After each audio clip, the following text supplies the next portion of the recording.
Assalamualaikum warahmatullahi wabarakatuh. Halo semuanya, perkenalkan nama saya Nita. Saya adalah mahasiswa dari Institut Komunikasi dan Bisnis LSPR Bekasi. Pada video kali ini, saya akan membahas tentang perkembangan energi terbarukan di Indonesia. Sejalan dengan program Uni Eropa Dunia tentang RED atau Renewable Energy Directive dan tarif internasional, negara-negara Uni Eropa, Amerika Serikat, dan negara-negara maju lainnya mulai meningkatkan produksi dan konsumsi energi terbarukan. Pada kali ini, Indonesia memiliki kesempatan yang cukup besar. Negara-negara maju dan negara berkembang makin giat mengurangi ketergantungannya kepada energi fosil dan mengenjot energi terbarukan. Indonesia adalah sebuah negara dengan memiliki wilayah yang luas dan besar dari Sabang sampai Merauke. Dan sebagai negara dengan kondisi geografis ini, Indonesia masih menghadapi tantangan pemenuhan energi untuk semua warganya. Di tahun 2016 masih terdapat 7 juta rumah tangga atau sekitar 28 juta penduduk Indonesia yang belum mendapat akses listrik. Ini artinya pemenuhan energi di Indonesia masih belum merata, padahal Indonesia memiliki potensi energi dan terbarukan yang tinggi dan bersih. Berdasarkan data dari Kementerian Energi dan Sumber Daya Mineral, Indonesia memiliki potensi sumber daya energi terbarukan yang luar biasa besarnya. Potensi sumber daya ini dapat dimanfaatkan untuk menciptakan akses energi secara merata dan bersih di seluruh Indonesia. Meski begitu, saat ini penggunaan energi bersih dan terbarukan di Indonesia baru mencapai kisaran 6% dari bauran energi nasional. Pada tahun 2017, IRENA atau International Renewable Energy Agency yang beranggotakan sekitar 150 negara termasuk Indonesia melakukan pertemuan dengan hasil bahwa dalam 10 tahun belakang investasi pengembangan energi terbarukan naik pesat. Lalu pada tahun 2019 sampai 2021, di mana adanya pandemi COVID-19 yang melanda negara-negara di seluruh dunia, termasuk Indonesia, dampak dari pembatasan dan perjalanan dan transportasi raya menurut McKinsey mengurangi konsumsi bahan bakar bensin dan solar sebesar 15-20%. Dan di sektor ketenagaan listrik, konsumsi listrik rumah tangga meningkat. Namun konsumsi tenaga listrik komersial dan industri mengalami penurunan. Secara total, permintaan energi turun sekitar 7% pada tahun 2020. Di manakah posisi Indonesia dalam pengembangan energi terbarukan? Menurut Amanat Undang-Undang Nomor 30 Tahun 2007 tentang Energi, Kebijakan Energi Nasional disusun dengan berdasarkan pada prinsip berkeadilan, berkelanjutan, dan berwawasan lingkungan guna mendukung terciptanya kemandirian energi dan ketahanan energi nasional.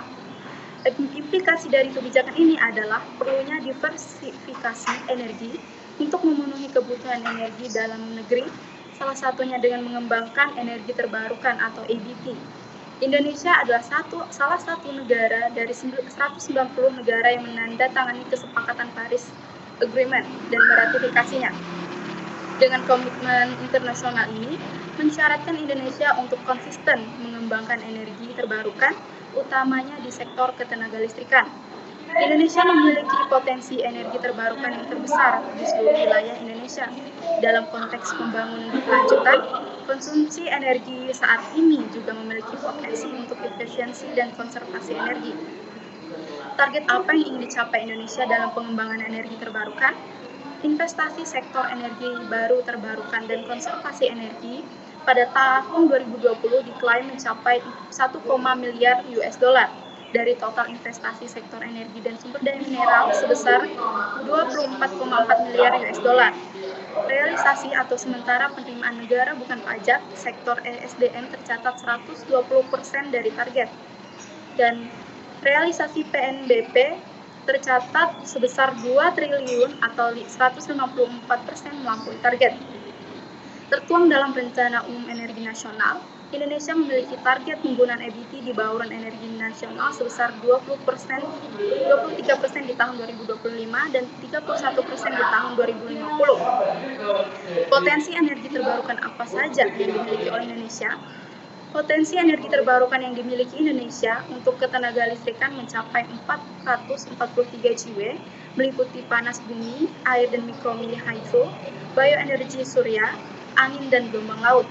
Potensi tenaga surya Indonesia memiliki posisi terbesar, lebih dari 207 MW disusul dengan air dan energi.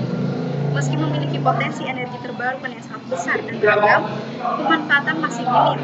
Pengembangan energi baru terbarukan di Indonesia masih tertinggal jika dibandingkan dengan negara-negara G20 yang tengah melakukan transisi menuju ekonomi rendah karbon dalam upaya mencapai target Paris Agreement. Indonesia memiliki pekerjaan rumah yang menantang untuk mendorong pemanfaatan energi terbarukan secara optimal dan mengurangi ketergantungan pada energi fosil. Lalu pertanyaan yang terakhir, sejauh mana capaian Indonesia dalam pengembangan energi terbarukan? Menurut data Direktorat Jenderal Energi Baru Terbarukan dan Konservasi Energi Kementerian Energi dan Sumber Daya Mineral, kapasitas pembangkit listrik terpasang dari sumber EBT meningkat 7,9% per tahunnya. Hingga saat ini, pembangkit listrik dari sumber EBT masih didominasi oleh PLTA tenaga air dan PLTP tenaga panas bumi. Pada tahun 2021, pertumbuhan energi terbarukan diperkirakan makin terang. Ada sejumlah sinyal positif yang mengidentifikasikan pemerintahan memiliki keinginan yang kuat untuk mendorong energi terbarukan. Jadi, mari kita dukung pemerintah Indonesia untuk terus mengembangkan serta meningkatkan pertumbuhan energi di Indonesia. Sekian dari saya. Terima kasih. Wassalamualaikum warahmatullahi wabarakatuh.